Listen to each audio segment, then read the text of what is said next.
I'm recording. You can start, Elma.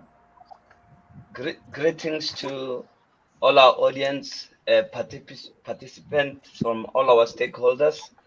I welcome you all on behalf of CIPC, humbly so, for availing yourselves to be part of today's webinar, which is more about providing information that could assist our SMMEs to register and maintain their businesses, also meet their compliance requirements, and also be able to engage in the economic mainstream.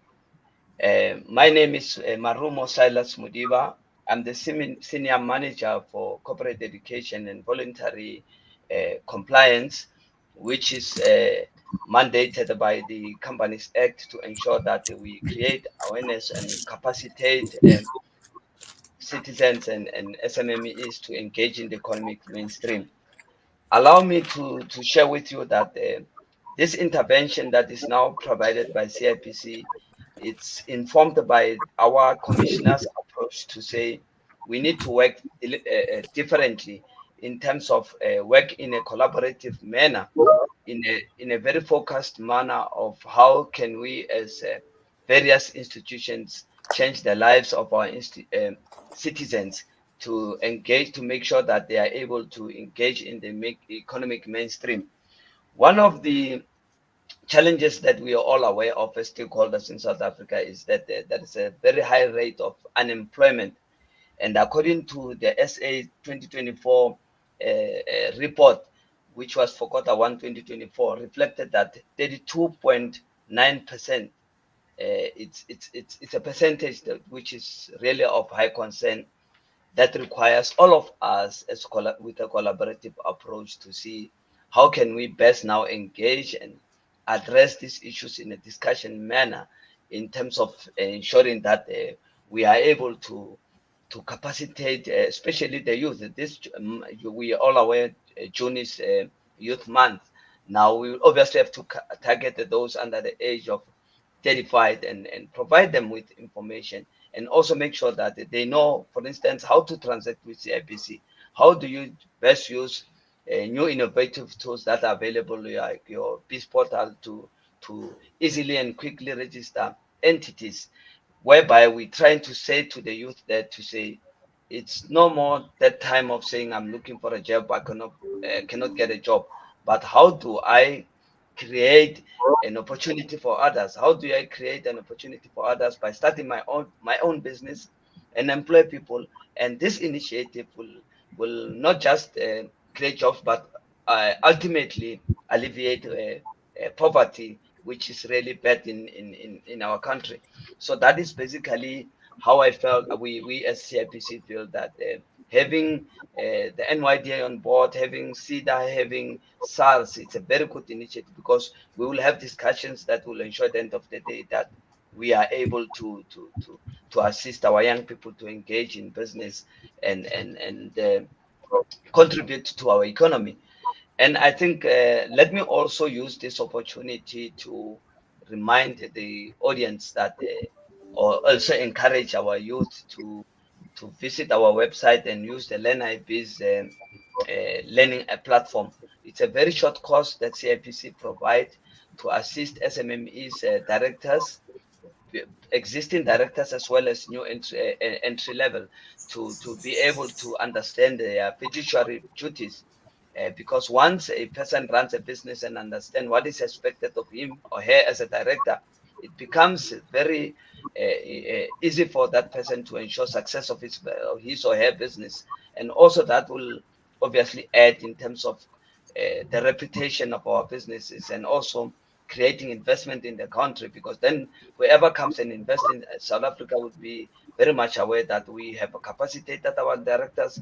They understand what is expected of them in terms of their fiduciary duties. This course is for free.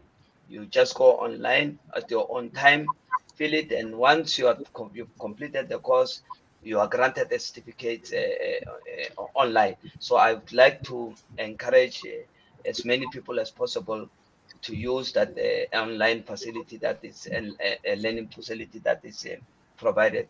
I also like to remind our audience that we on the invite there is a survey link which you can use later to give us feedback, because at the end of the day this is a new initiative that it's a learning process from all of us. As we know, we work differently, but as a team, CIPC and other stakeholders on board now, together we can make a difference. And I wish us to have all participants and panel members to have a fruitful discussion that at the end of the day is not about our organizations or different stakeholders, but how do we all collectively ensure that we make it easy for our people to start and run and comply and add value in the economy. I thank you all. I'm going to hand you over to our facilitator, a very capable facilitator, and my Pinkham, who's very, very much passionate about this. Over to you, my colleague. Welcome. Thank you. Thank you, Marumu. Yes, I'm going to start by introducing our panel members. In fact, I'm going to give them a chance that they tell us a bit more about where they work and then give an overview of their organization. So I'm going to start with Ms. Christa Klauko from the CIPC. Christa, you're welcome to continue and tell us a bit about CIPC's functions and what the value is of CIPC in the business network. Thanks, Christa. Thank you very much, Alma. Good morning, everybody, those that are viewing and of my fellow panel members. So as Alma said, I'm Christa Klauko. I've been with the CIPC for 17 years, going almost at 18 years. And during this time, I actually started my career in the legal department. So currently, I am the senior manager for companies and closed corporations. So the department that I'm responsible for actually makes sure that your name reservations are done, your companies are registered, they are maintained, annual returns, liquidations, deregistrations, etc. So that's just a little bit about me. So I started through the ranks up into CIPC. So now's the question, what is the CIPC? So CIPC, we are mandated by law. We keep the registries of all companies, closed corporations, cooperatives, intellectual property in the country. So we ensure that you get registered with those rights, it's maintained on the registry, and we make that registry available to the broader economy. We make our information, so let's say, for example, you register your business, you go onto the registry. So colleagues around the table here, SARS, YDE, CEDA, they can have access to that register. Your business partners can have access to this register and see, are you in business? It looks like you're legit. I know who the directors are. I can do business with you. So we provide that registry as one of our key functions that we do in order to make that, as Mr. Marumu was saying, Modiba was saying, to make value into the economy, that we've got a legitimate, solid, matured business environment in South Africa. And we provide transparency of those registries to local businesses, our local government departments, the banks, the organizations, as well as international stakeholders and investors that want to come and invest in South Africa. Thank you.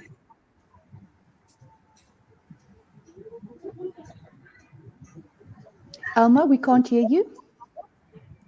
Sorry about that. Thanks, Christa. Next, I'm going to hand over to Mr. Enough Matli from CEDA for his introduction and also overview of CEDA. Thanks, Enough. Thank you, Alma, for that brief introduction. My name is Enough Matli. I'm from CEDA, which is Small Enterprise Development Agency. We are an agency of DSBD, which is the Department of Small Business Development. So I've been with CEDA for 9 years now in total. But before then, I worked with other enablers like your SAP Kickstart, Edge Growth, Business Partners, and some of the companies that are in the enterprise development space. So what we do as CEDA is that we're a non-financial support institution. I think that's a bit confusing for most of our clients, Because when you tell a client that, well, then I'm going to support you, but I'm telling you that we're non-financial, they get puzzled. That, you know, how are you gonna assist me if you're not gonna give any kind of funding? So we do give funding, but in a form of support. So we wouldn't necessarily fund a business per se, but would give it an intervention, and we subsidize 100% for that intervention. So the kind of intervention that I'm talking about is anything that would go towards business development. So if we're talking website development, marketing, QMS implementation, QMS certification, product testing, and stuff like that, that we finance 100%. But yet, we do have programs that are targeted towards grant funding.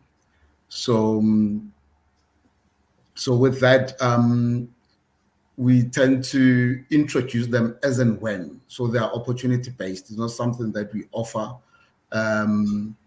all the time. So whenever we've got funding for Sideshow, we've got a program that we run, and maybe for youth, for instance, we've got a program that is targeted towards that. We'll have a program that is specifically for the youth in terms of assisting them with some kind of funding. So yeah, and then there's more that we do, but well, then I think a lot will come through when we go through a question and answer session. But yeah, I think that's my about all of it. Thank you very much. Our next panelist, who will introduce himself and his organization, is Mr. Dumisani Sithole from the NYDA. Dumisani? Thanks, Elma. Good morning to everyone. Good morning to fellow panelists. Yes, my name is Dumisani Sithole.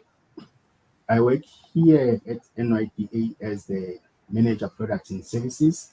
I'm based at NYDA head office, which is in Woodmead. About the NYDA, we are responsible for youth development in the country.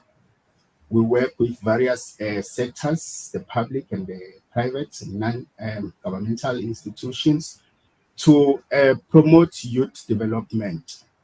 As NYDA, we have 43 operational centers across the country, of which these centers are responsible for implementing NYDA products and services. These products and services are meant to assist young people with different needs. Say a young person is looking for skills development. We have a technical skills program that we run within the NYDA, of which we implemented through learnerships, internships as well.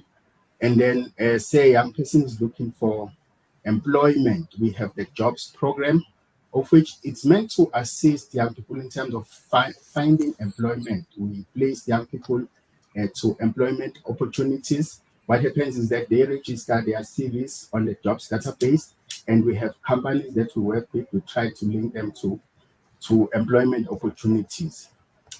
And then also for a young person now who's looking for a business, who thinking about starting a business, already have a business or want to improve a business, we have a grant program, which is a funding that we provide to businesses. It ranges from 1,000 rand to 250,000 rands.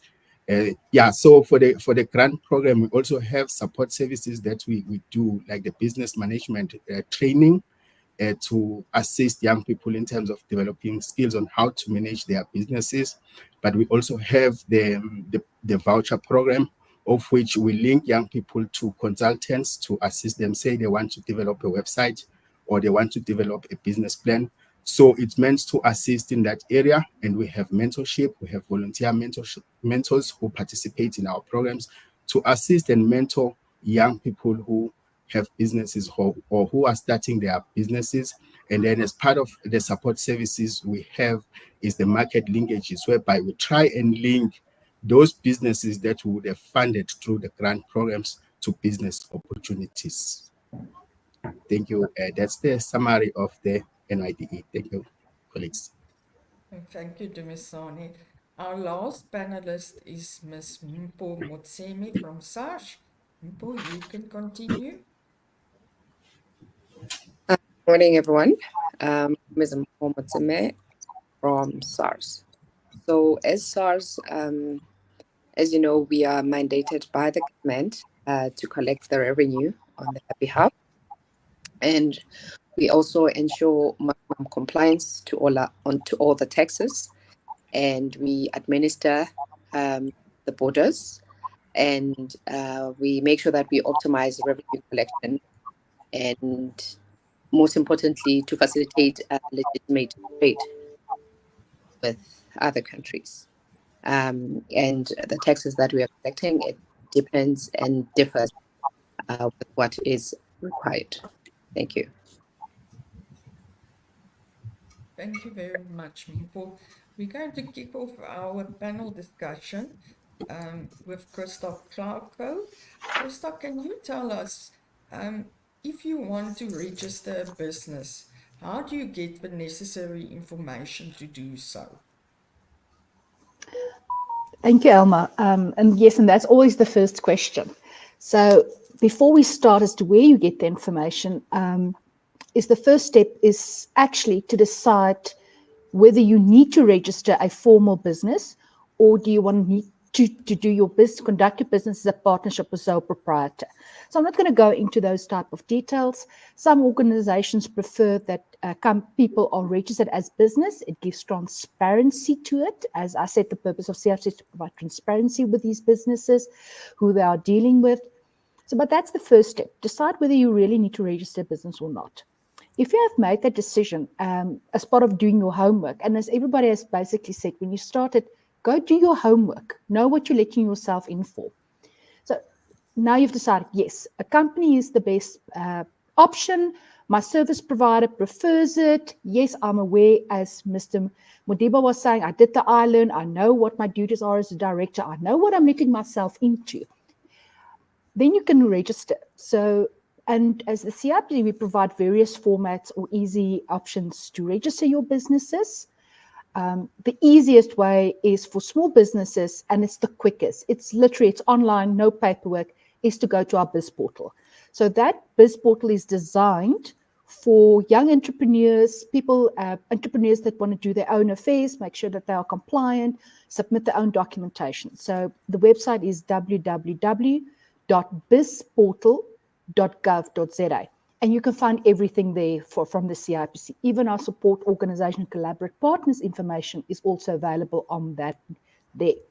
So you can go straight to the Biz Portal, click on new company, and you can just follow the prompts on the screen. That's actually how easy it is. You just read and fill out the information.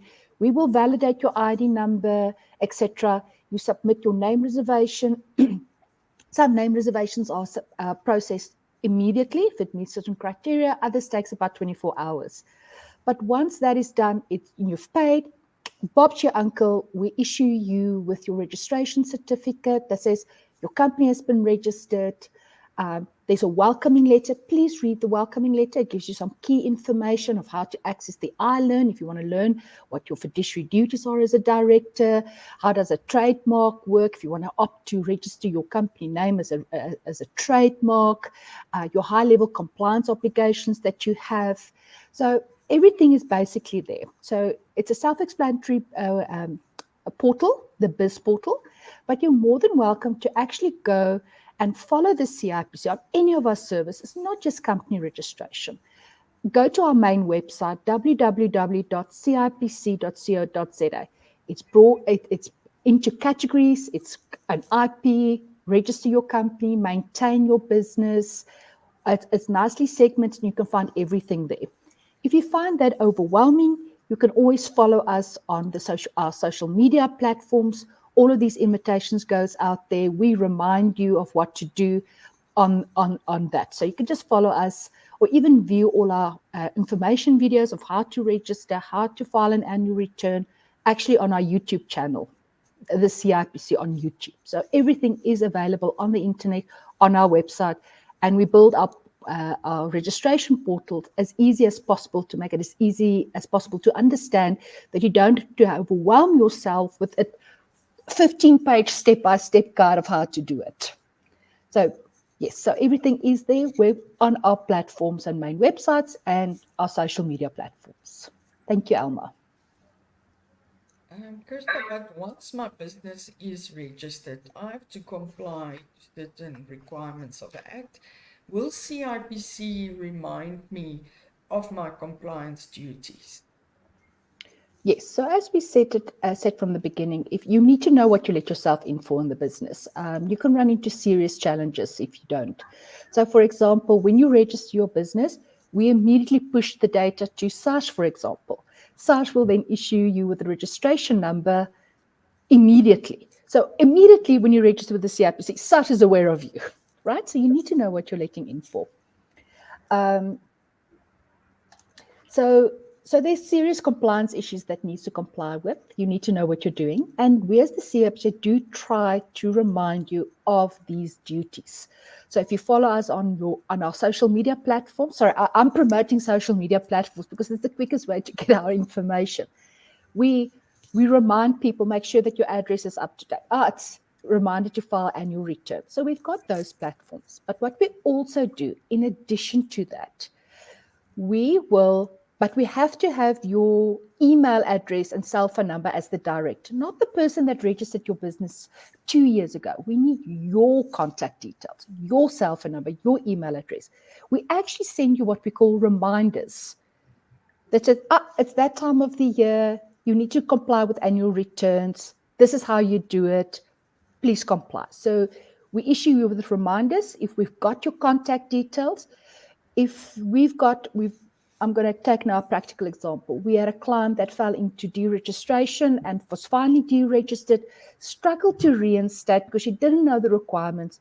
And when she eventually came and asked for help, we noticed that all of the information, that the reminders, the legal notices, was issued to the company that registered her business in 2008 already. That's how outdated this person's information was. We couldn't reach her.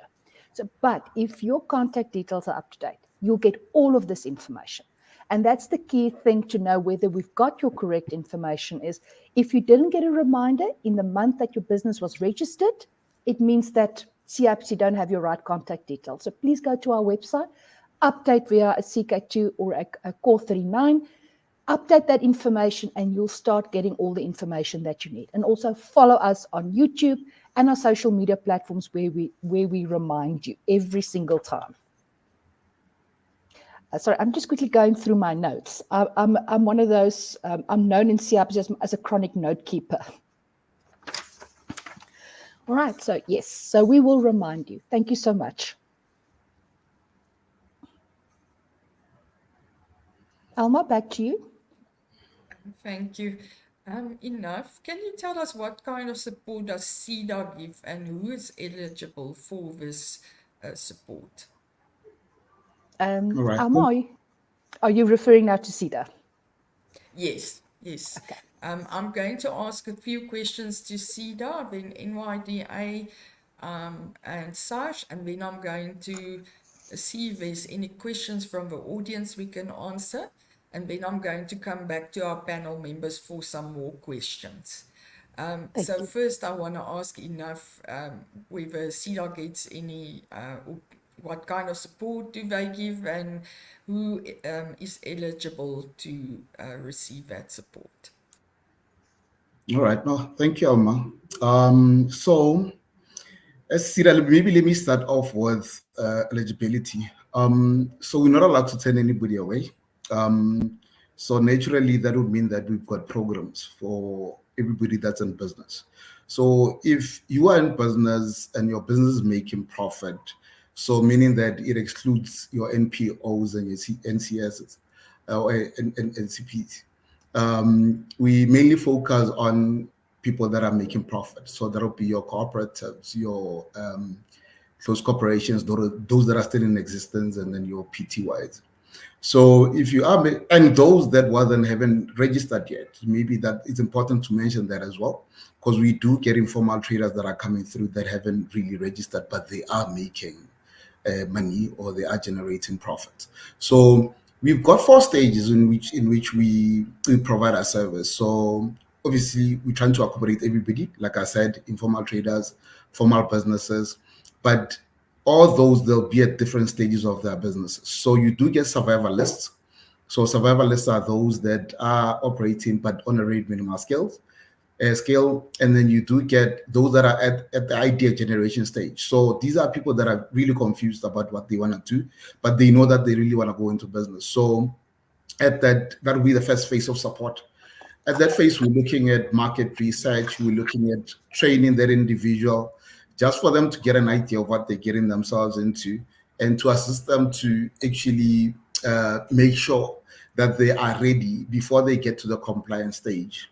So they'll normally undergo a training of about 5 days or so, with the intention of them coming up with a business plan of some sort. And in most cases, you find that, well, we do get a scanty business plan, a 3-page of some sort, but that gives us a foundation, or that gives us an idea of whether the client is ready and has a full understanding of what they're getting themselves into. And then once they've gone past the stage, then we start looking into compliance issues.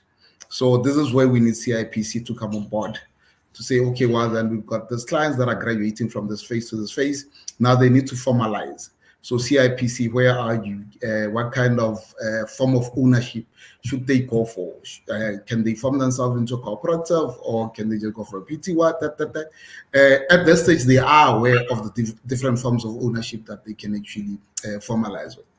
And obviously, we'll need SARS as well to come on board as part of the compliance.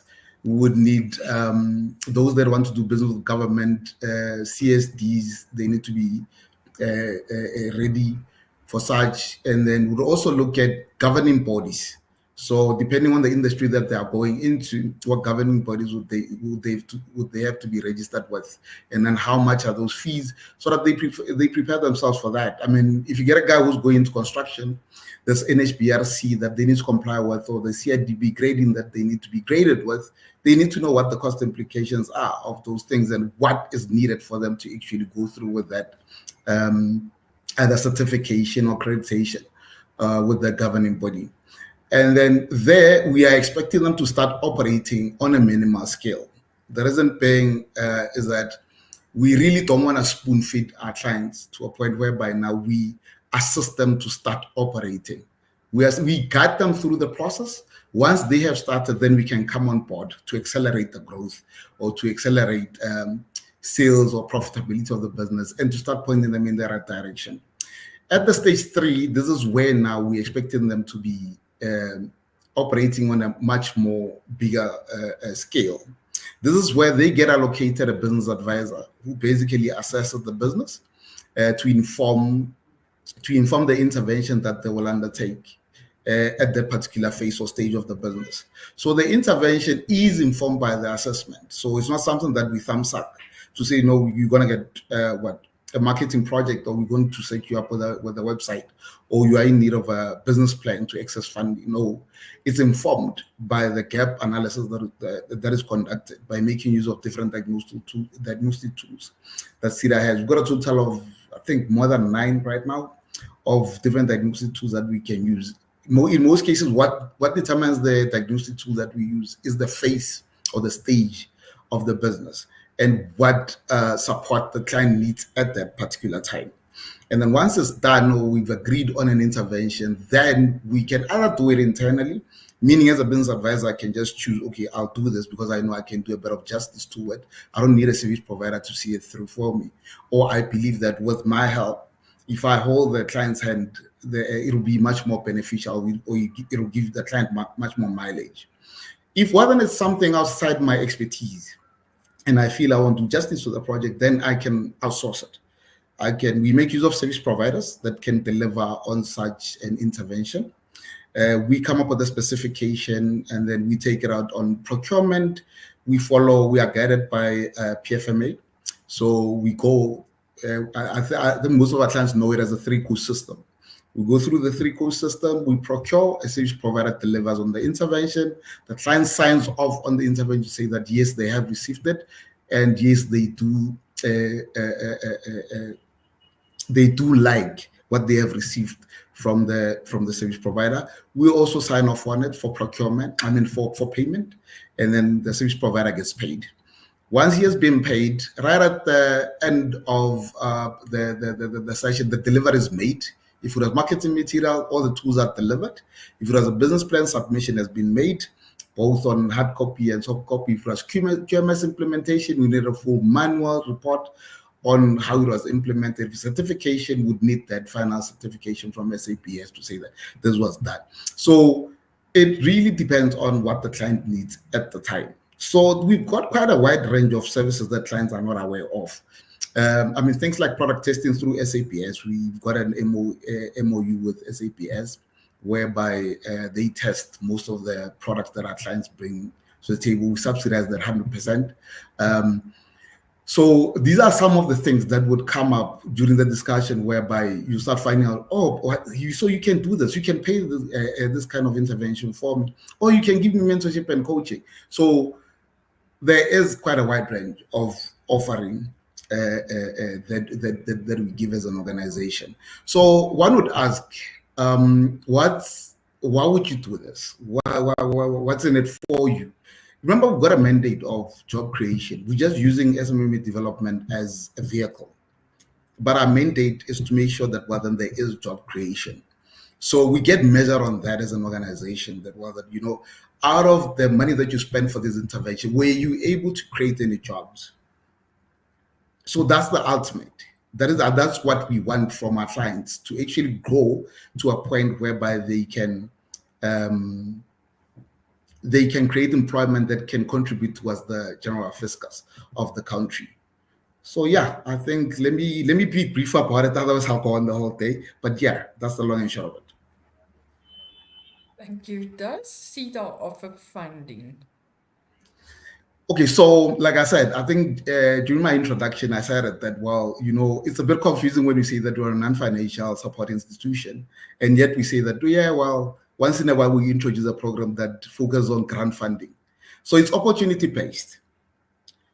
Our funding is opportunity-based. We've got what we call SEDA Technology Program, which offers technology transfer assistance.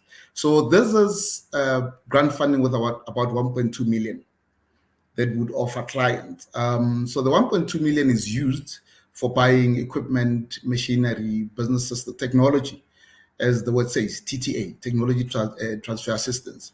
So that's grant funding worth 1.2 million. But those are based on call out. So clients can't just walk in and say, I want to apply for TTA. No, it needs to be based on a call out. So if STP decides that we've got a budget for this, we are going to run with the program, they will have a call out. The call out is advertised on our social media platforms. It advertised through the 54 branches that we have nationally. So clients will know about it. Same goes for Asset Assist. Asset Assist also covers equipment, machinery, and stock worth about 250,000. So our cap is $250,000. But I also got to make a note that the stock that is bought through that, will only look at about 15% of the total amount of your equipment and machinery that you are buying. So we know we do get clients that they would say that, listen, I need stock worth 250,000. But now our question will be, where are you going to use that stock? Where's the machinery? Where's the equipment? How do we know that? You'll be able to process that stock, and then that'll basically get you to the profitability levels or scale up to a point whereby you can actually start realizing growth within your business.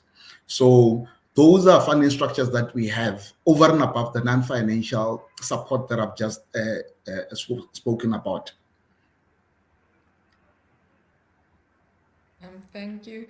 How much does SEDA charge for services? We don't charge anything for our non-financial support. Same goes for our grant funding. So we don't charge anything. Our service is free. I don't like using the word free because it sounds a very wrong message. But whether you don't get to pay us for our service, what we used to do is that we used to subsidize a certain amount towards an intervention. Like for instance, if you need marketing tools worth about 30,000, SEDA will subsidize if you are male over 35. So meaning that whether you're not youth, you're not female, will subsidize you about 95%, which is not bad. I mean, 95% of 30,000 is quite a lot of money looking at the client contribution. at that point. But then if you're a youth or you're a female, would subsidize you 100%. But things have changed. Now we really have a subsidized 100%, meaning our services are free. And we've been fortunate enough to actually form, should I say, alliances with other stakeholders whereby they would give us support. Like right now, we're running a mentorship program with UNISA. They're offering us mentorship for a period of 6 months for about what, 8, 9 clients, or is it 10 clients? I'm not sure of the number. So those are the kind of benefits that one gets through us, because of now we are forming quite a number of alliances out there. Mpo will tell you that whether we always call her out on every other Tuesday to come and present to or attend to our client queries with, that are connected to SARS. And we wish to have such relationships with your CIPCs and your NYDs, whereby they can come through and use the kind of platform that we have, because we are dealing with quite a large number of clients. So yeah, anyway, I just thought I would use the platform to put it out there. Okay, thank you. Moving to NYDA, Dumisani, what is the criteria for a young person to qualify for a NYDA grant funding?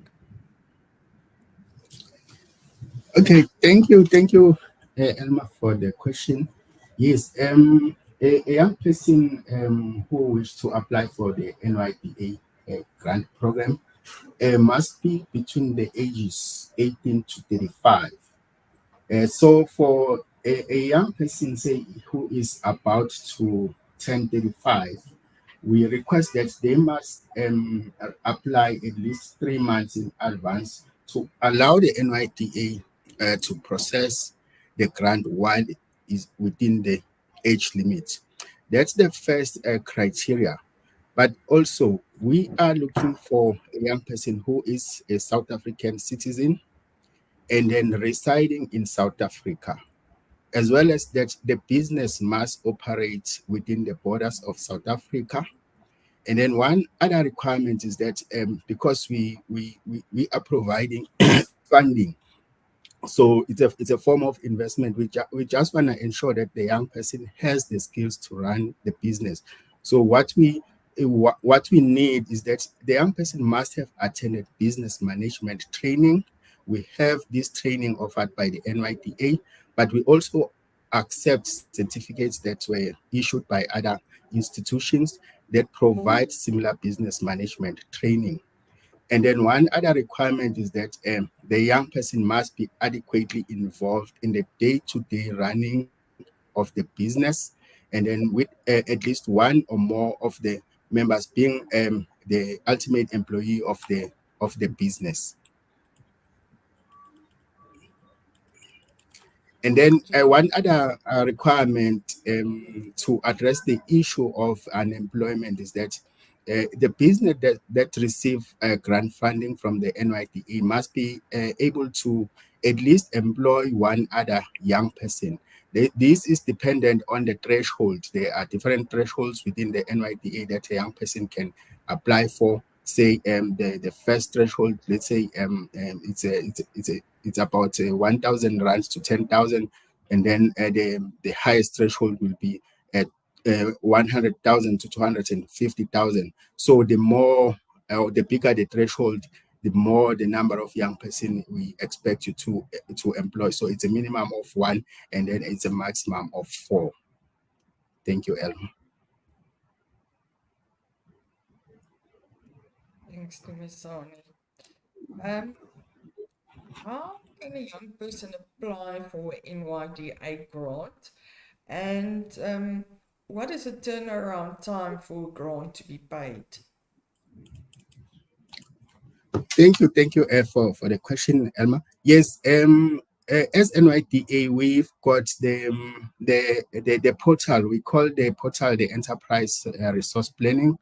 That's where young people go and apply for different products and services. To reach the portal, the address is https://erp.nyda.gov.za.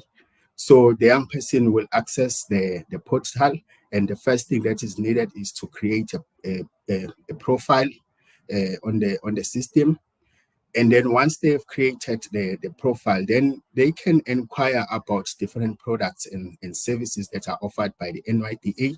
And in this case, they can make an inquiry about the grant funding.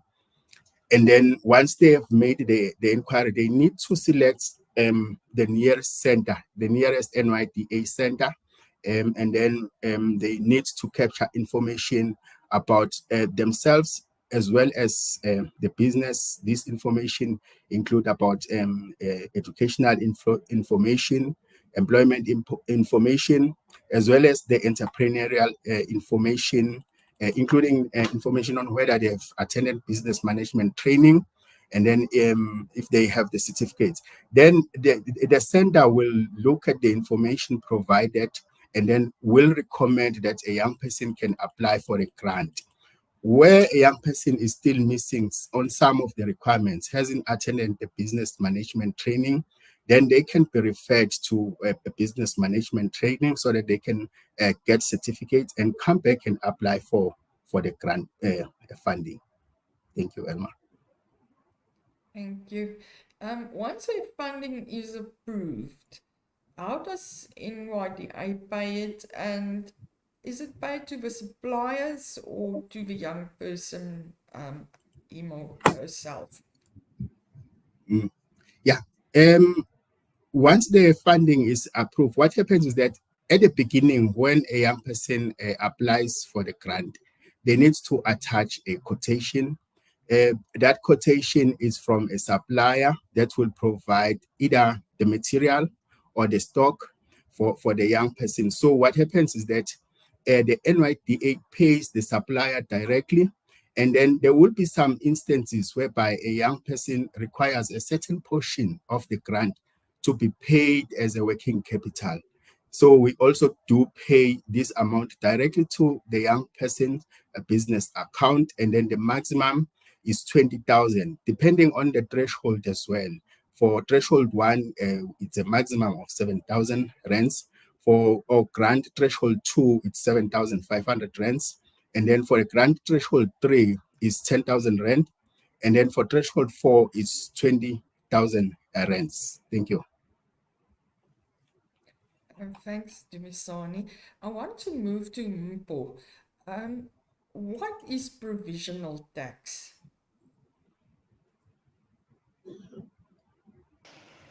Mpho? Yeah, sorry, Hi, Emma. I Thank you. wanted to say you're still muted. You're fine. You can talk. Thank you.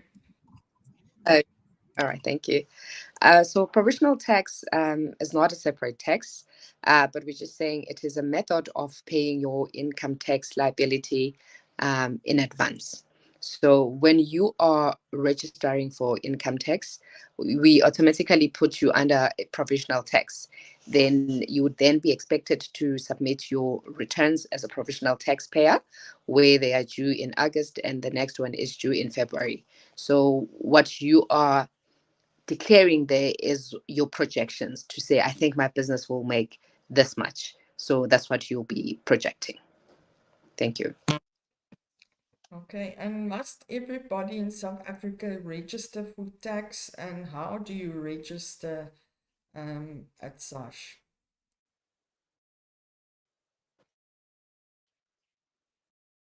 Okay, thank you for that. So if you are employed, it is compulsory for you to have a tax number. And when trying to register for tax number, it can be done via your employer, or you can do it yourself, but it is your responsibility as an individual to ensure that you are registered for income tax. So you can either go to an office, alternatively, you can make use of e-filing. So as you are opening e-filing is our digital online system that we use as SARS. So you will then log on to e-filing. If this time you are just registering to have a tax number, you will go to www.sars.efiling.co.za. Then there would be a link that would say log on or register. So in your case, you would then click on register. You would populate all your personal information. You would also create your own login credentials. So you can use your ID number or your email address as a login. But when it comes to the password, it must at least have 8 characters inclusive of an uppercase, lowercase, a special character. And once you've done populating all that required information, you would then click on all the information is correct. Then your text number will then be populated. If it is not populated, it could be that there's certain information that is a mismatch. So then you will get a notification that we need your supporting documents. And the supporting documents would be inclusive of your identity document, your proof of residence, your banking details, and a picture of yourself holding your ID document next to your face. So those are the documents that we will then request from you. You can either take them to SARS so that they can be uploaded, or a link will be activated on the profile that you've just registered, and you will need to upload the supporting documents there. That is for an individual. And for the businesses, remember, when you are opening a business, first things first, you come to CIPC and you register. So your text number be populated on the document that CIPC would be giving you. If it is not there, then you need to contact SARS, and we will then give you your text number. So if you are running a business, it is mandatory also that you register that business. Thank you. Thanks, Mpho. I want to start taking a few questions from our audience. And the first one, if I can put it up, hopefully it will appear. Somebody asked that you must explain, can they apply for a VAT via CIPC? Please, because it's difficult to get a VAT number. Unfortunately, you cannot apply for VAT using the CIPC. When you want to apply for VAT, it's either you need to book an appointment with SARS, and you would go to the SARS offices, and they would assist you with registering for VAT. Alternatively, you can make use of e-filing. You must make sure that you have an e-filing profile, and you are appointed as a representative. So the person that can apply for VAT in that profile is a person that is appointed as a representative. And for you to be appointed as a representative, you can either do it online on the SARS website, where it will normally take 21 days for the outcome. Alternatively, if you book an appointment, you go to a SARS office, it can be done immediately. Then you would be appointed as a representative. And you will then go into your e-filing profile. You will make sure that you link that company to your profile. You activate it,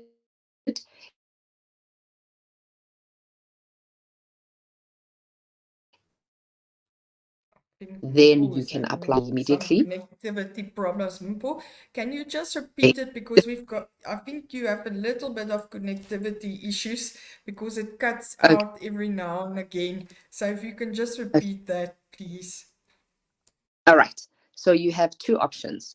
You can either go to a SARS office, but remember, when you're going to a SARS office, you need to book an appointment. We're not saying that we'll turn you away, but we need to give preference to the people that have booked appointments first. Okay. And when you go to the office, you will then tell them that you are there to register for VAT. The quicker way is to make use of e-filing. Okay. You can register your VAT via e-filing, but via e-filing, but you must make sure that you are the appointed representative for that particular company. And for you to be appointed as a representative for that particular company, you either go to the SARS offices or you do it online. If you do it online, you would complete the application form on the SARS query system, and you would upload the supporting documents. The turnaround time is normally 21 working days. But if you go to the office and you have all your documents in hand, meaning the letter that will say you are appointed as the representative, the special power of attorney, your proof of res, your banking details for the company, then you will then be activated as a representative for that company. You will then log on to your e-filing. You would add that company on that profile. Then you can then register that company on e-filing. The feedback would be immediately. You will know whether you've received the VAT number or not. And there would be a letter that will tell you if we need supporting documents. So you will then be able to upload the supporting documents thereafter. Thank you. Thanks. I'm going to get to CEDA and NYDA, but I see there's another question for Mpho that says, how do we deregister a company whose director is seized from SARS? Okay. Before we can even deregister the company, but we as SARS do not deregister the company. What we will then do is you will need to make sure that that company is compliant. So all outstanding returns are submitted and there isn't any liability. And we can then print you a tax compliance certificate. Then you will then take that to CIPC so that they can assist you with the deregistration.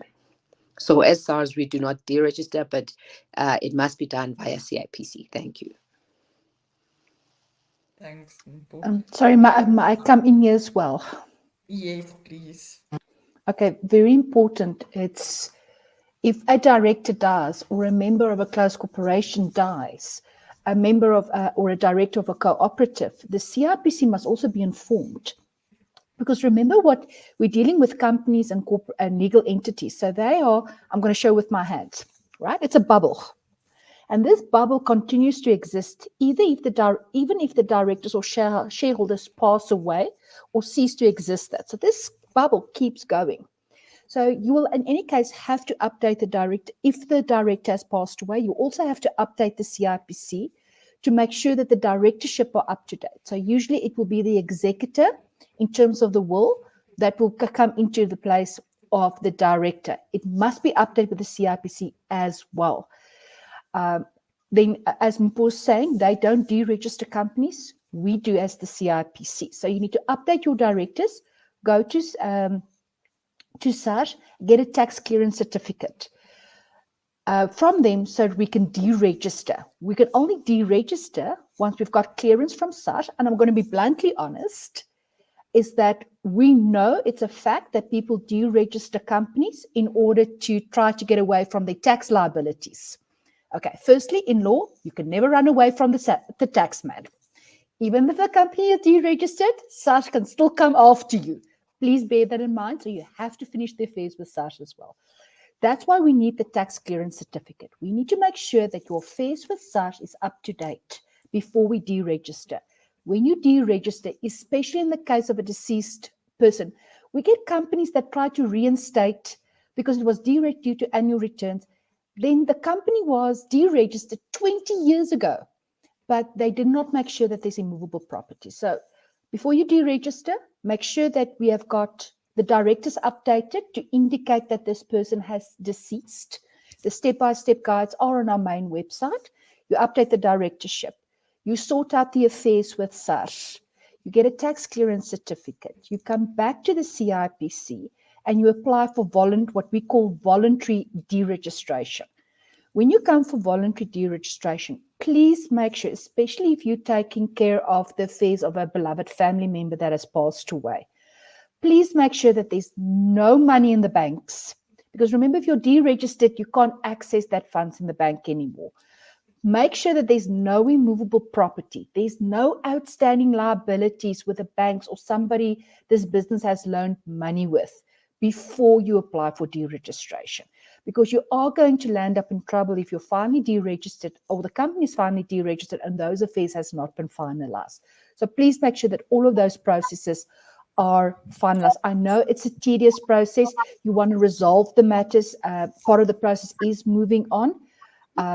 But you're going to have a life of difficulties if these processes are not followed and it's not an empty shell that's being deregistered. Thank you. Krista, whilst busy with you, one of our audience said that there's some functions not working and that they are struggling with changing directors. I know you're not the senior manager for directors, members and practitioners, but I can just ask, are you aware of any system problems regarding that? All right, so I'm going to take a little bit of a step back on the CIPC system. So we do not accept just information being submitted, like whoop, in it goes. We have control mechanisms, we've got validations, we confirm certain information, and especially with directorship changes, it's a high risk for corporate hijackings and VAT fraud. So unfortunately, those processes have got requirements and things and documents that need to be co-submitted.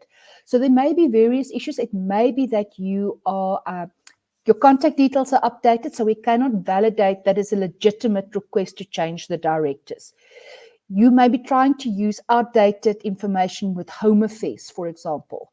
There are various technical issues that may result in you experiencing challenges. I cannot say what it is. You may be possibly hitting a validation failure, and we need to pass that validation failures to make sure that what is in the registry is correct, because it's got a ripple effect on other stakeholders as well. It's also international standard.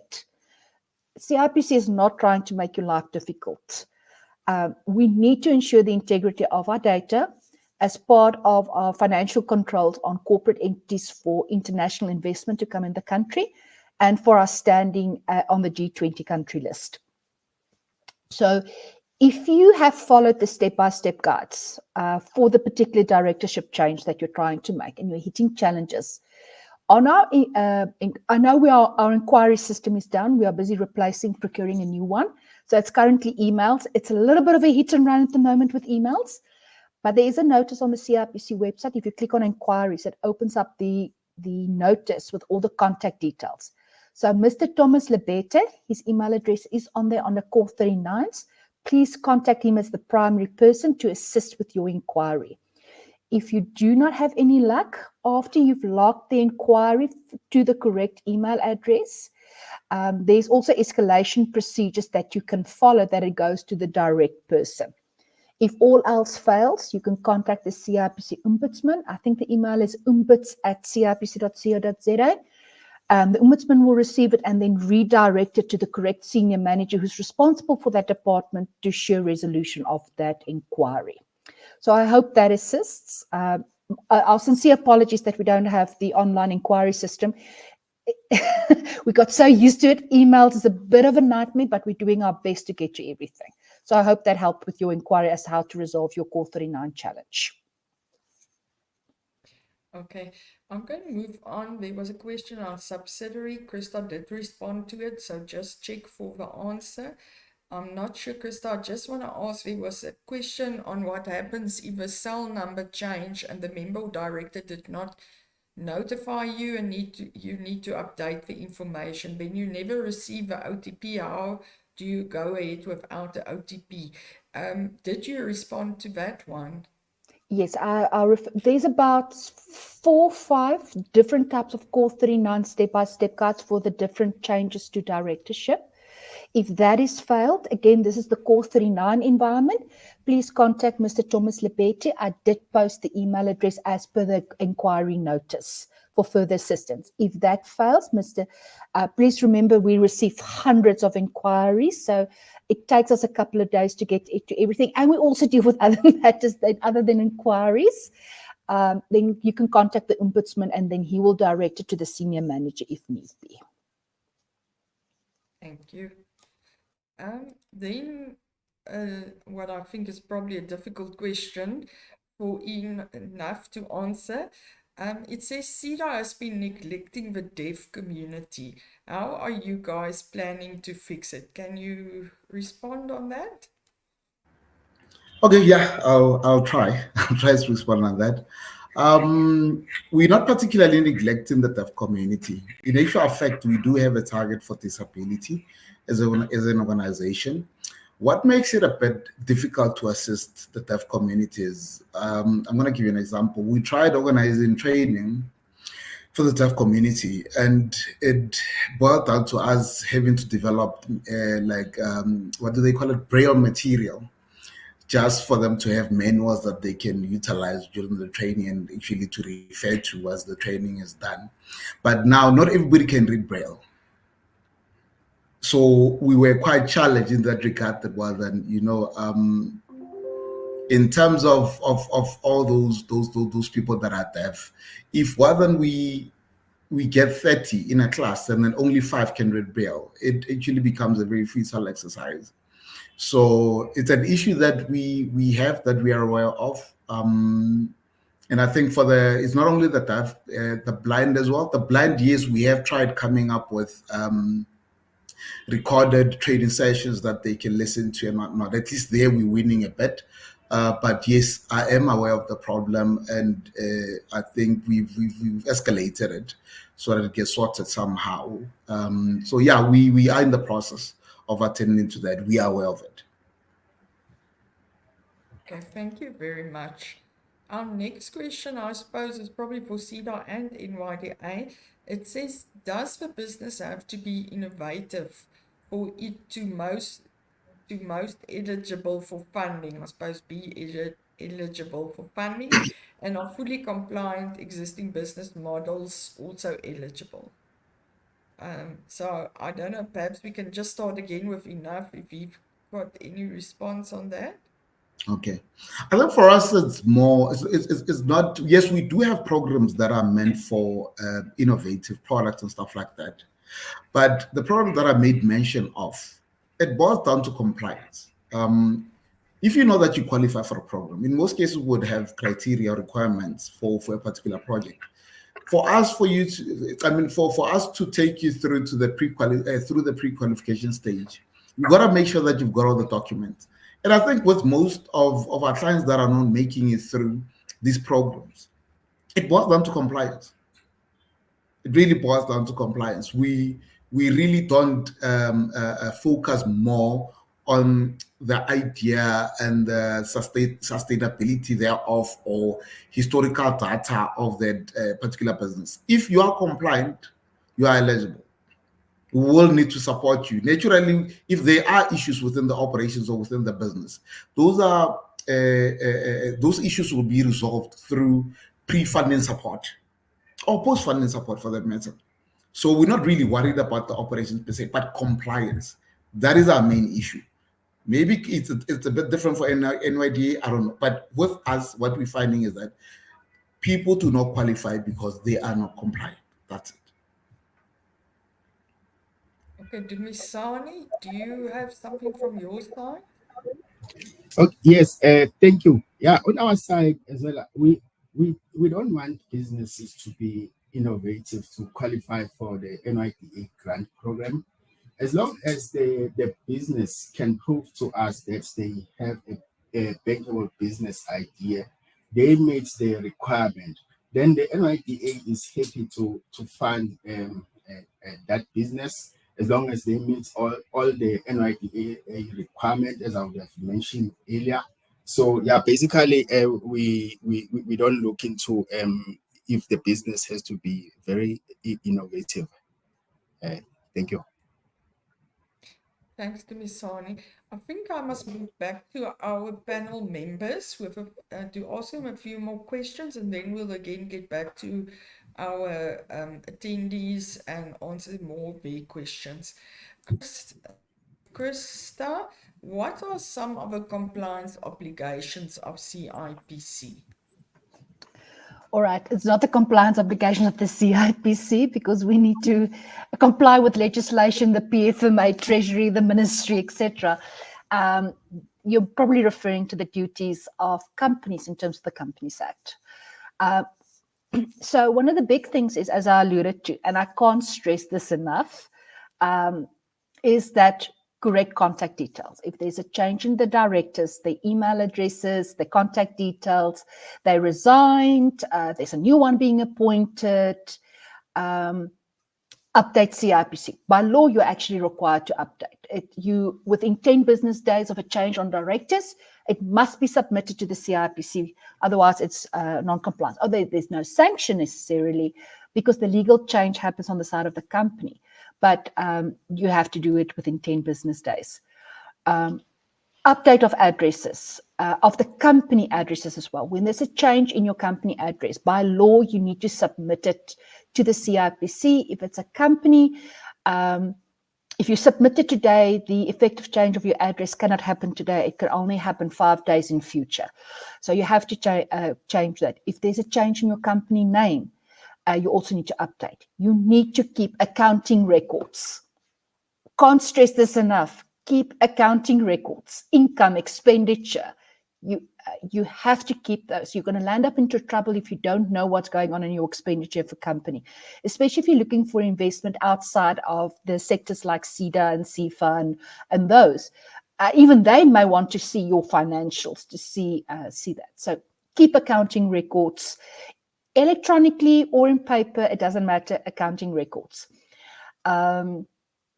Notifiers of your beneficial owners. I can't really go into that. It's a very long new concept in South Africa.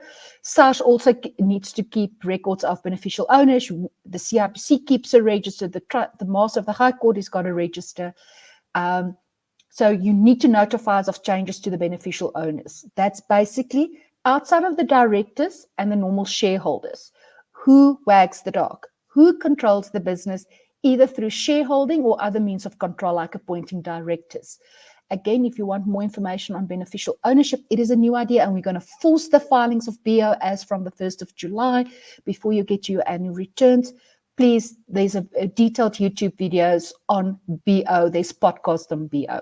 So you need to know, notify us who owns or controls the business. Then you will have to file annual returns every year. That is also, it's your driver's license to get your business on the road. With that, we check your financial status. I've got who keeps your accounting records. We make sure that the detail that we have on the CIPC registry is up to date, etc. So there's other compliance duties as well, but those are the biggest ones. Again, please go to the iLearn platform, the Learn iBiz. I've actually posted the link.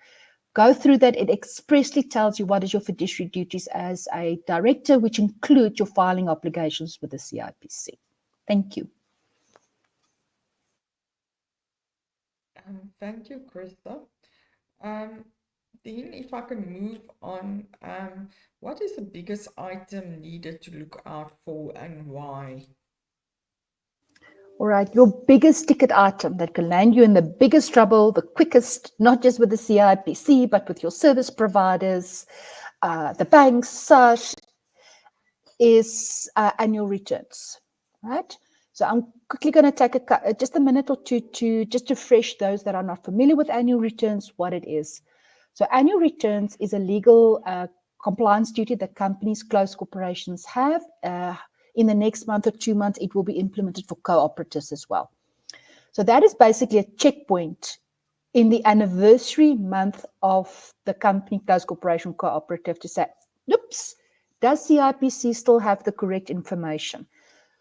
Correct information of directors and members, the addresses, etc. So you need to file that annually in the anniversary month of your registration. Companies, it is if you were registered today, the 25th of June, 2024, your annual return, the system will open up on the 26th of June, 1 day after your registration date, 2025, for your filing. If you don't file, you can skip the first year. If you don't file in time, you get a penalty in addition to the renewal fee or annual return fee.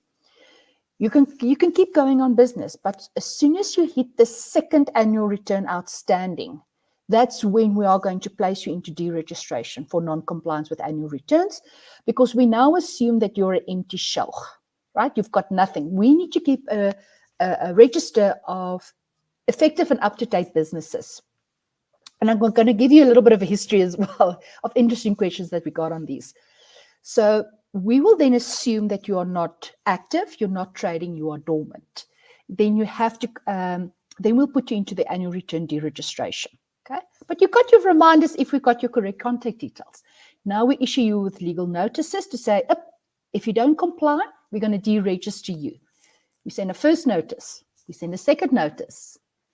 Tata off the registry. Then we finally deregister you. And that's when the challenges starts happening. So when a corporate entity, this bubble, is finally deregistered, that bubble exposes the directors and people inside. So the directors can then become personally liable. And yes, if you're finally deregistered, SARS can go for the directors themselves in law. Directors can never get away from their liabilities and duties during the period they were a director. So you then become exposed as a director to personal liability to the debts of the company. The legal entity ceases to exist, so the banks will freeze your bank account. And trust me, after deregistering 1.7 million companies at those corporations for deregistration in January, the banks froze your bank accounts. You can't access it. SARS will also start putting you back. The Central Supply Database, if you are a supplier to government for government services, they're going to not renew you. You are going to start hitting challenges. Your service providers will stop doing business with you. Your creditors will stop paying you. So you need to file your annual returns. With your annual returns, you're also going to file your financial information. Who's doing your financial accounting? Have you done it? If you're more complex business, I'm not going to go into the audited financials because we're dealing here with small businesses. And then you need to make sure that your latest beneficial ownership is there. So your consequences is severe on annual return on compliance. You cease to exist. Now, there was an inquiry that said, I'm deregistered. Can I reinstate? Yes, you can, but it's a very tedious process to do so. And there's a reason for it, not to make your life difficult, is to ensure the integrity of the registry. So if you're now finally deregistered and you need to continue, there's economic value. You've got an asset. You've got a car registered, not in the name of the director, in the name of the entity itself. You've got money in the bank. You owe SARS. SARS needs to pay out a credit to you. You will have to reinstate. So you fill out the forms, you get all the evidence. There's a list of evidence that you need for this process. You need to show economic value. Once that is processed, and I have to put out there, because of the bulk area of 1.7 million companies and closed corporations for non-compliance, we are really struggling to move fast enough through the applications. It's going to take you anything from 10 to 15 working days to pass through the different steps, provided that all your stuff is in order. Because there's payments involved here to the CIPC that must be in your bank account, etc. So you can reinstate, and then once you're reinstated, you then in any case have to go and file all your annual returns with the penalties, with the beneficial ownership, with your financial information. So it's a very tedious process, but then you're back on the registry. And I want to put it out there while I've got the opportunity. If you have recently reinstated, please make sure that your contact details as the director is up to date. Otherwise, you're not going to receive your reminder to file. And also, by the way, the information that I get from the annual return team, when they ask, but why didn't you file annual returns? Didn't you get the reminder? Oh, yes, I did, but I ignored it. Please do not ignore information and requirements from the CIPC. Think about it like SARS. I know as CIPC, it's a running joke with us. As soon as any senior manager get a notice from SARS, you run to sort out your affairs with SARS. The same with CIPC. Please comply, please read your notices, and please action. We don't want you to land up in challenges with statuses and reinstatements. It is extremely stressful and tedious. So comply, even if you have to diarize. We all have got a plan of action. We celebrate our children's birthdays. Our businesses, your business is your child. You need to look after it. So diarize its birthday. And the present that you can get your business, comply with annual returns. Thank you. Thanks, Krista. Dumisani, how does one become a CDOT client?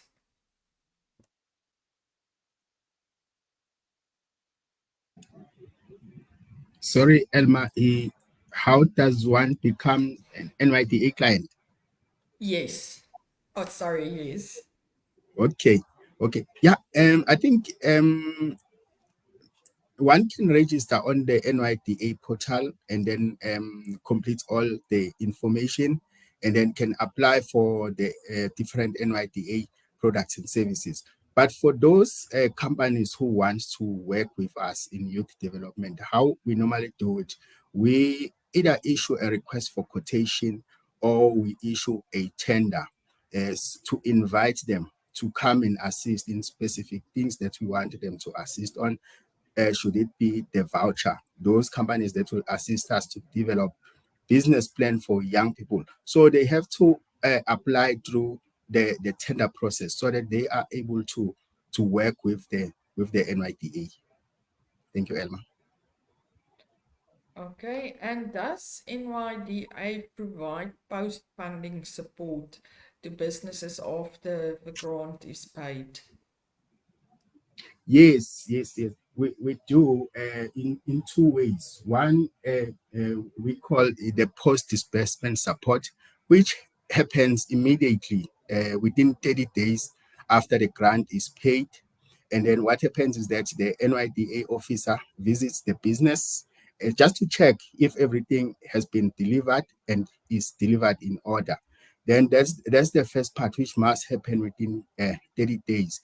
But now, ongoing, since we have funded this business, we have we do the aftercare and support. It happens twice a year for a period of 2 years, just to go and check how the business is doing. Our officers goes to the business and check financials. How is it doing? Are they making profit? And then also check against the projections that would have been submitted on the business plan, but also discuss the challenges that the business is facing, and then try to find the mitigation in terms of those challenges. But also, as part of assisting these young people, we link them to mentors just to deal with whatever challenges that they have. So we link them to mentors, but also if there is not much business coming their way, we have the market linkages. As part of the aftercare, we try and link them to different opportunities locally. Could it be the supply opportunity in a municipality? So we try and speak to municipalities. We try to speak to companies to buy from young people who would have been funded by the NYDA. Thank you.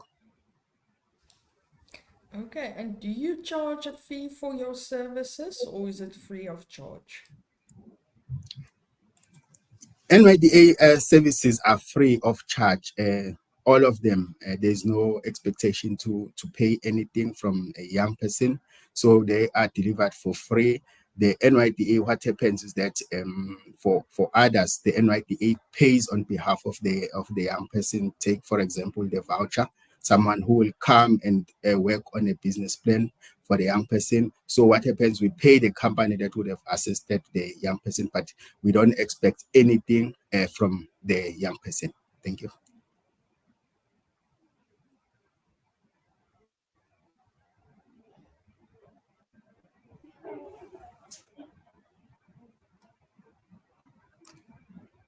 Hi, Elma. Sorry, I'm muted. Okay, if somebody has already received a grant from the NYDA, can they again apply for a grant? Yes, one can apply for the grant again, and that happens after a period of 12 months since we last funded the grant. And then what is important is that they should be still meeting the requirements, more especially that of 18 to 35 years old. So they can always apply for the grant, and then say the young person would have applied for, let's say, threshold 1, which is 1,000 to 10,000, and then they want to come back now and apply for threshold 2, which is up to 50,000.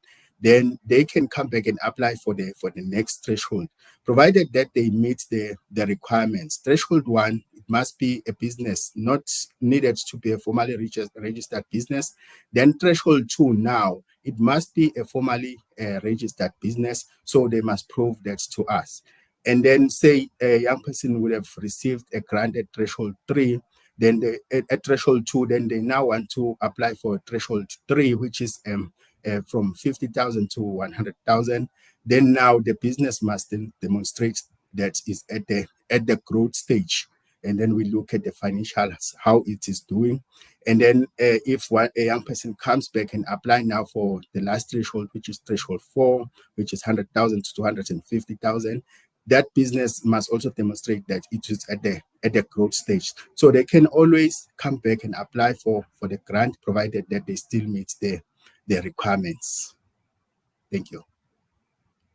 Thank you. I want to get back to SEDA. Enough, how does one become a client of SEDA?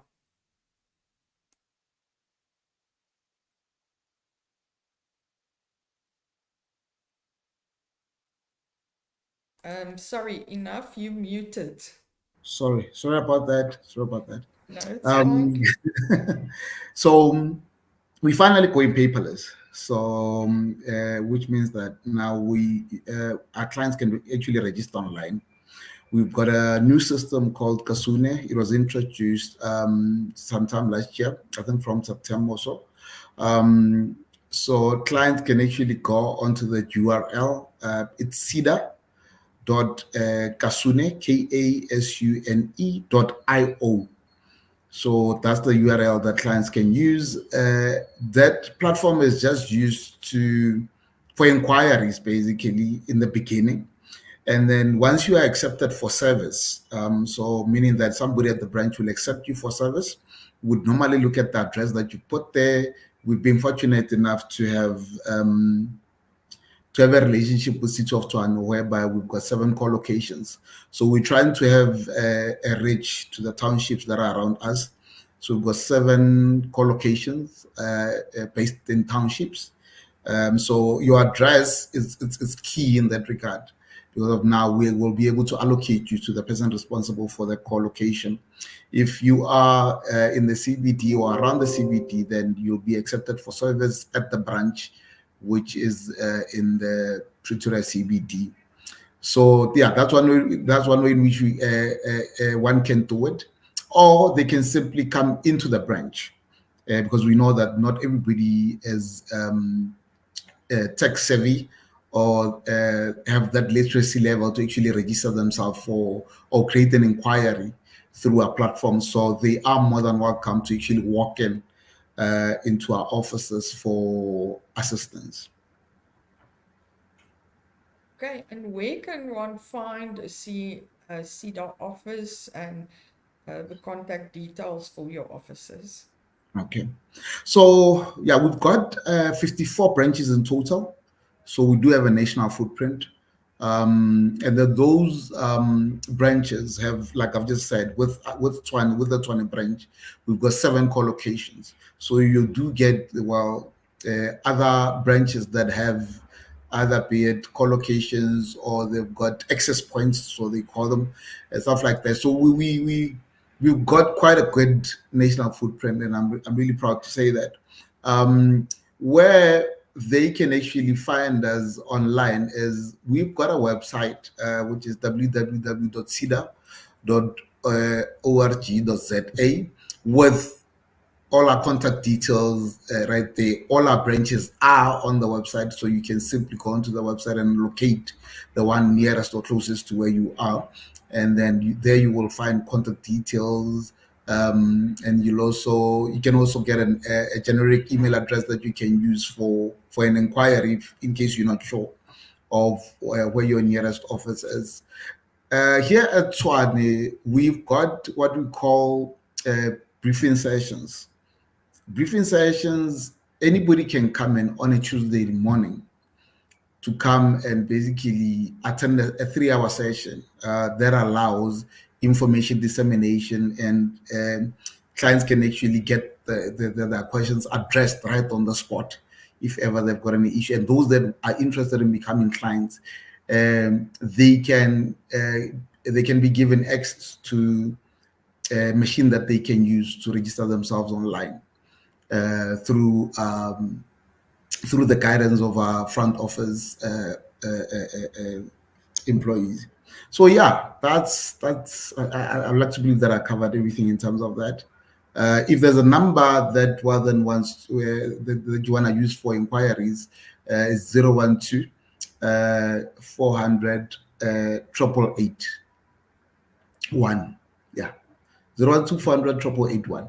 That number can be used to reach the Pretoria office. But like I said, with the national office or any other office out there, those numbers, those contact details can be found on the website. Okay, thanks a lot. Mpho, how can I obtain my tax clearance from SARS? Hi, Alma. You can either go to SARS office, and remember, when going to the office, again, you must book an appointment, and you would be assisted with getting your tax clearance. Another way, if you are registered on e-filing, you would log on to e-filing and you would select the profile that you need a tax clearance for. Then you would click on the tax status on the top right hand of your screen or the system. Then you would click on the tax compliance status, and you will then a screen will pop up. If everything is green on your screen, it means you are tax compliant. If there's anything red, then normally it would be on the returns or the debt. Then you need to ensure that you sort that one first. And if all is well, you can then request your tax clearance certificate or tax compliance certificate, and you are good to go. You can always print it yourself, or you can go to the nearest branch and print it. Thank you. Okay, and what tax rate does businesses pay? Come again? Sorry, I couldn't hear that. What tax rate does businesses pay? Okay, for businesses, they need to pay a tax rate of 28%. It is a flat tax rate. But we also have products that they can look into. For an example, if one registers for turnover tax, there will be different tax rates depending on the bracket you are in, or even on the small business corporation. Again, as long as your business is a micro business and has a turnover of less than $1 million, they can register for those products, and the tax rate are different, and they might interest them. Thank you. Okay, and what expenses can I claim for my business? So when it comes to expenses, it could be anything as long as it is related to your business. So it will differ from business to business on what they can claim. So it's all dependent on what type of business you have, and as long as the expenses are related to your business and you have proof, that's the most important thing, the proof of that transaction, then we will accept it after verification, of course. Thank you. Thank you. We're going to get back to some questions from our audience. The first one is a person that's saying, I have industry experience, but due to unemployment, I don't have a required years of practice to be accredited by my industry governing body, but I use my skills for business. Would I qualify for funding? If I can first ask Enough to respond to this question.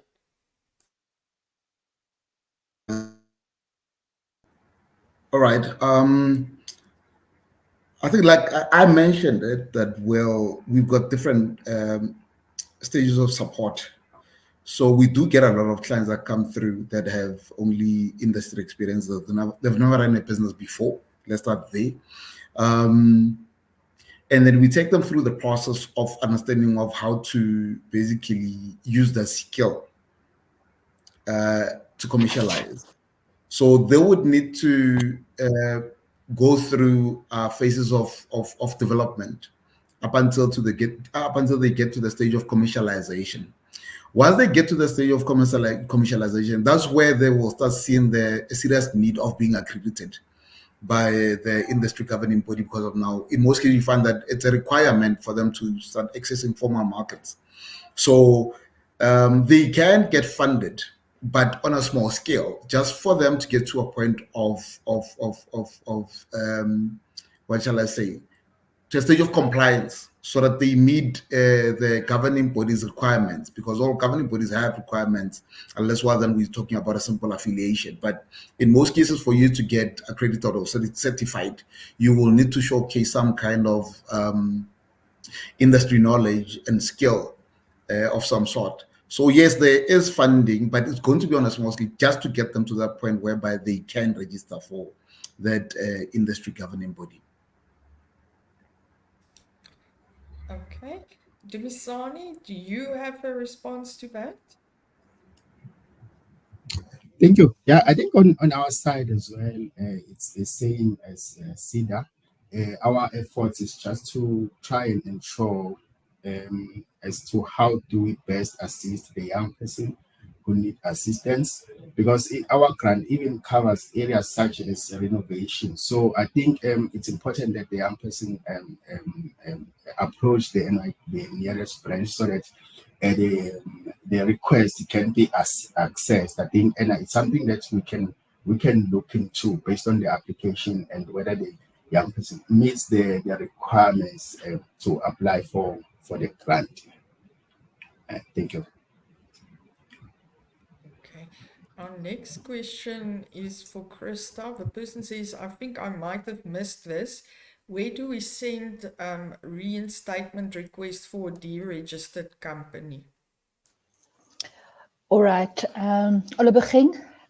I'm going to take a step back. Remember, it's a very detailed process, and you don't want to submit and cause frustration thinking that everything is going to happen. So first of all, go check we did a lot of marketing. I think it was earlier this year, not last year.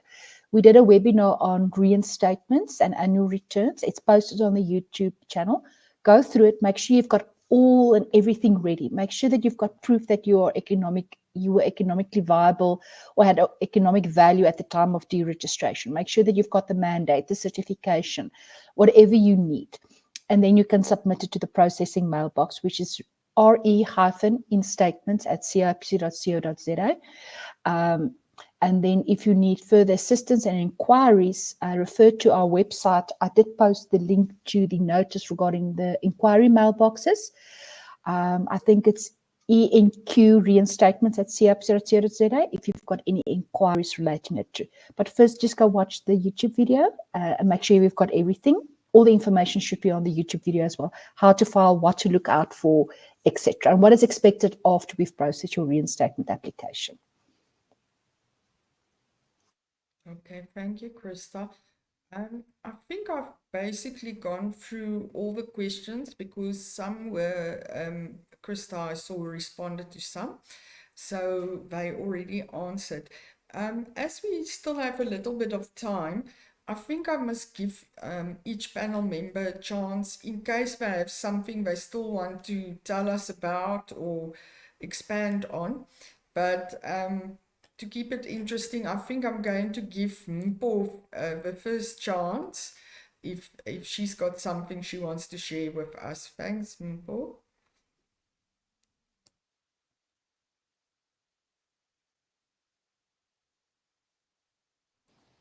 Thank you, Elma.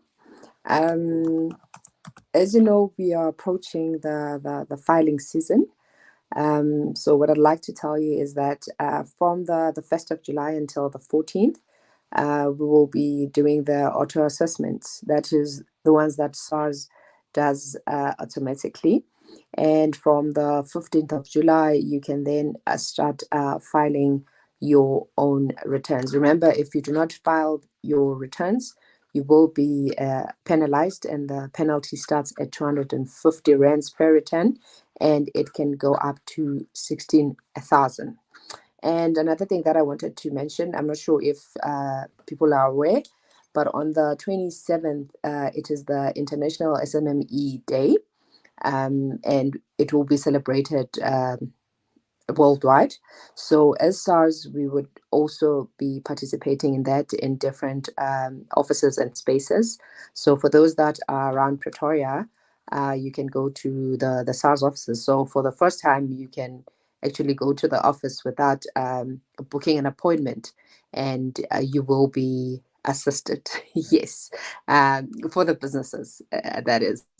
And there's different areas also again where we will be going to. I'm just trying to get the places. So for those that are in Pretoria, it will be at the Pretoria office, and in Pretoria office, they would also be at the Randburg branch, the Soweto branch, in Bombela branch, Emalahleni, Standerton, and Uppington.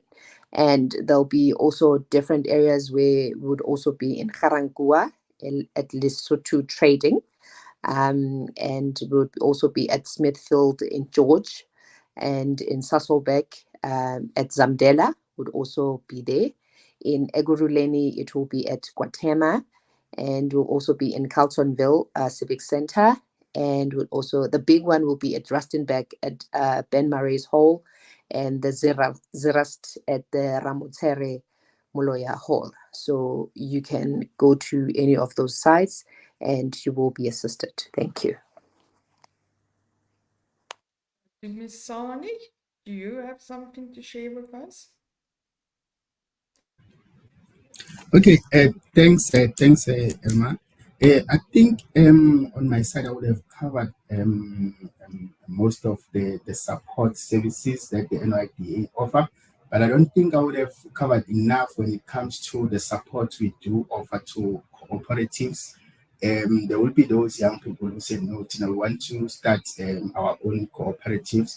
So the NYDA do support cooperatives through the grant funding as well. Cooperatives can apply for the NYDA grant funding, but also in terms of the training, we do offer a 2-day training to the cooperatives, just covering issues such as understanding how the cooperatives work, how do they form a cooperative, and then the financial matters of the cooperative, and then just looking at the picture of cooperatives here in South Africa and the world, and the documentation required to form the cooperative. So we do offer that training to cooperatives. So if anyone is willing to contact the NYDA, we can go to www.nyda.gov.za and then find information about where our centers are located and the contact information for our centers. In terms of the contacts to NYDA head office, it's 087-158-6345. Thank you. Thank you. Then I want to give Krista an opportunity if she has something she wants to add. All right.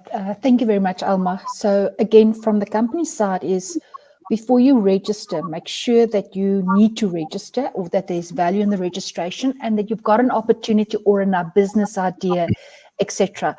We do have something called very specific, and I think enough you use the term survivalist registration.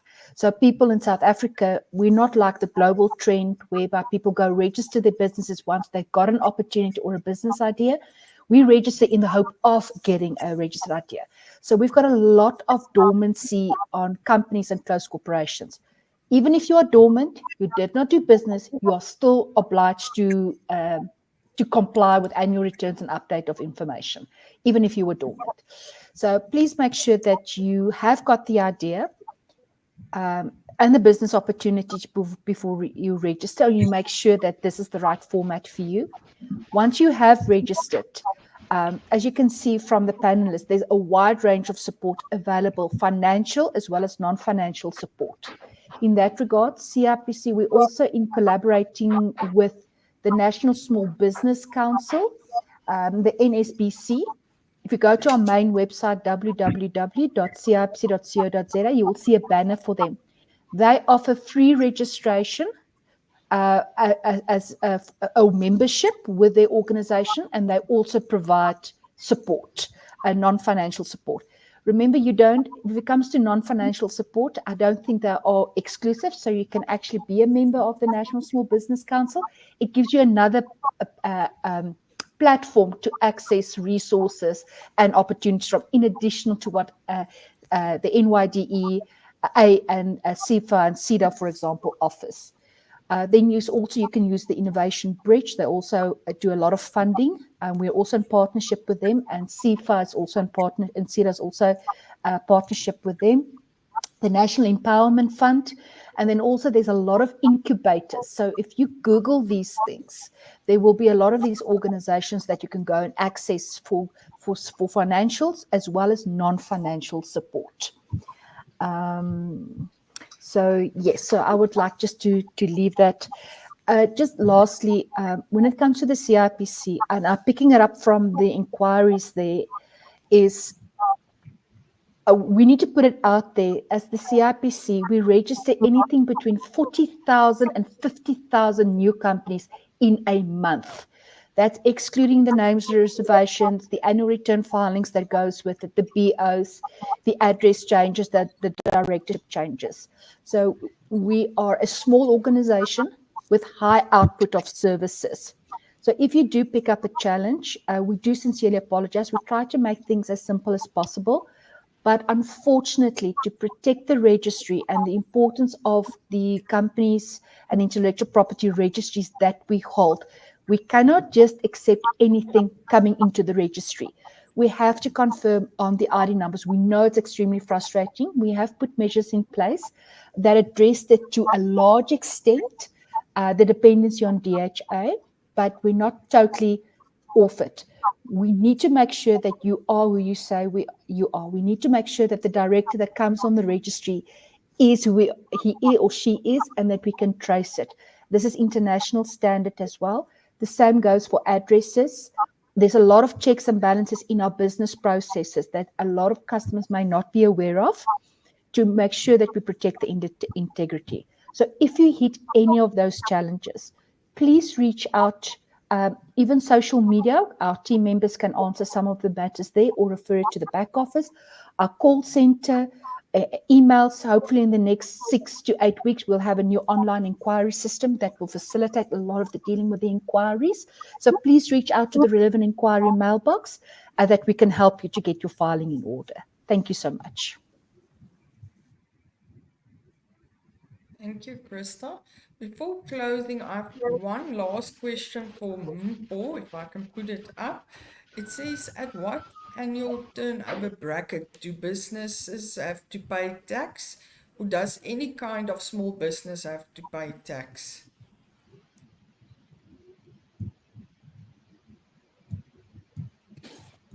Like I said, the tax rate for businesses is at 28%, but we do have the products or incentives that I mentioned, which is the small business corporation or the turnover tax that they can apply for. So whatever that you made or is your income would obviously look into your financials, because you need to declare what your income was, what your expenses were, and where you are standing. And from there, we can then determine if you need to be paying any taxes or not. But I will strongly advise that they must tap into the tax products that we have. Those would really assist them. Because, for an example, if you are under the small business corporation, you would find that would say if your business is making anything less than 95,750 rands, there isn't any taxes that you would be paying. So it will then move bracket, and it will tell you that from this bracket, this is the taxes that you would be paying. So I would strongly advise that those are things that they should look into, registering for those different incentives. Actually, as you were submitting your returns, one of the questions on the out of 14, it does ask you if you want to be considered to be under the small business corporation. So if you click yes, then you would fall under that. But for the turnover tax, you just need to go to the SARS website and you search for turnover tax, and there's a quick test that is there that you can do, where it would ask you different questions. So if it does happen that you answer no to any of the questions, then that automatically kicks you out to be registered for turnover tax. But like I said, The tax rates are really, really, really minimal, and they need to look and tap into that. Thank you. Thanks, Mpho. Then coming to the end of our webinar, I want to remind our viewers that we said in the beginning that there is a survey for which we gave a link on the invite. We want to remind you to go and complete it for us. It will give us some information about the people who attended today's webinar, and you can also give us a subject or subjects you would like us to have webinars on. Then I also want to remind you this video or recording will remain on YouTube and on Facebook, so you can always view it again. I want to thank everybody who joined our webinar. Without you, we couldn't do it. And lastly, also to our panelists, thank you very much for joining and sharing information with our clients. It's really very much appreciated. Then until our next webinar, keep well and goodbye. Elma, Yes, oh, silence. you did not give, you gave all the panel.